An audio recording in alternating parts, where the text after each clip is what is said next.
Hi everyone, I'm Rajesh Sharma and I'm your anchor, and today I welcome you to the very first episode of Too Much Democracy. आजकल बहुत सारे लोग WhatsApp university से कुछ भी पढ़कर baseless और फैक्टलेस आर्गुमेंट्स देते हैं इन अ वेरी सीरियस कन्वर्सेशन, और ये बहुत ज़्यादा खतरनाक है हमारी डेमोक्रेसी के लिए। इतनी ज़्यादा डेमोक्रेसी और इतनी ज़्यादा छूट भी इन लोगों को नहीं मिलनी चाहिए, है ना। तो हम इस वीकली शो में हर वीक कोई ऐसा टॉपिक उठाएंगे जो कि हमारी कम्युनिटी के बीच में कम्युनल हेट्रेड फैला रहा है और बहुत ज़्यादा बेसलेस और फैक्टलेस बातें लोग सोच रहे हैं। हम लॉजिक और फैक्ट्स के थ्रू उन चीज़ों को काउंटर करने की कोशिश करेंगे। अब काफ़ी सारे लोग तो लॉजिक और फैक्ट्स सुन के ही चले जाएंगे। एनीवेज, तो इस वीक का हमारा टॉपिक है एंटी नेशनल।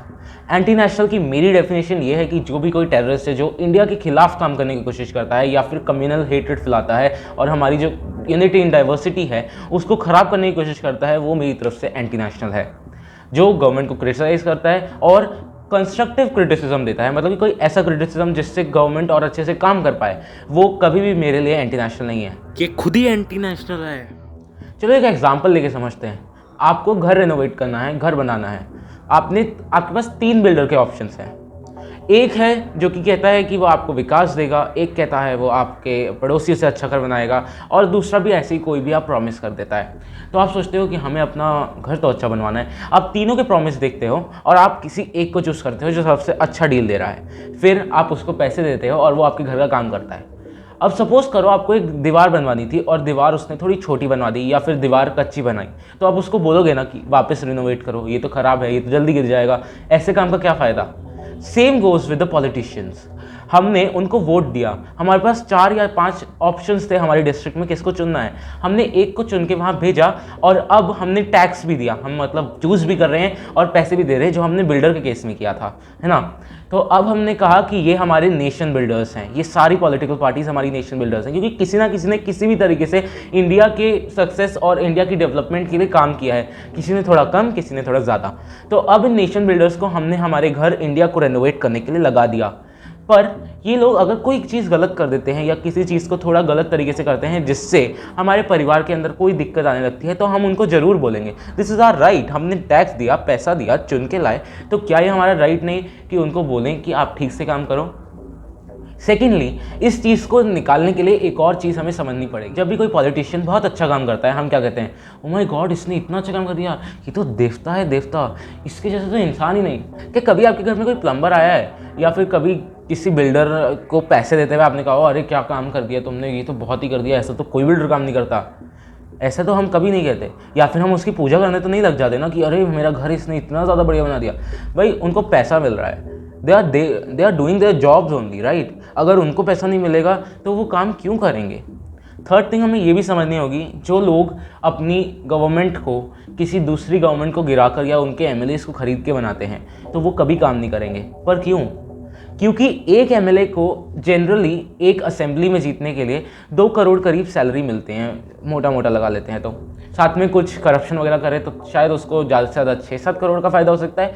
लेकिन अगर एक पॉलिटिकल पार्टी अगर एक गवर्नमेंट बनाने के लिए एक एक एमएलए को 50-50 करोड़ रुपए, 100-100 करोड़ रुपए देगी, तो क्या आपको लगता है कि वो अपना पैसे रिवाइव करने के लिए बहुत ज़्यादा करप्शन नहीं करेगी? पहले करप्शन छोटे लेवल पे था, लेकिन अब जब उन्होंने 100 करोड़ रुपए एक इंसान पे इन्वेस्ट किया है, ऐसे ही 30 और लोग होंगे। अगर हम ये भी सोच लें कि उन्होंने 1000 करोड़ रुपए खर्च करके पूरी सरकार गिरा दी, तो क्या वो 1000 करोड़ रुपीज़ को वापस रीगेन करने की कोशिश नहीं करेंगे उस स्टेट गवर्नमेंट से? Just think about it and you will get to know that where the problem lies. तो भाई हमें क्या देख के सरकार को चुनना चाहिए? मैं ये नहीं कहूँगा कि कोई पार्टी अच्छी है या कोई पार्टी बुरी है, ऐसा कुछ नहीं है। सारी पार्टी अपनी जगह पे अपनी आइडियोलॉजीज लेके काम कर रही हैं।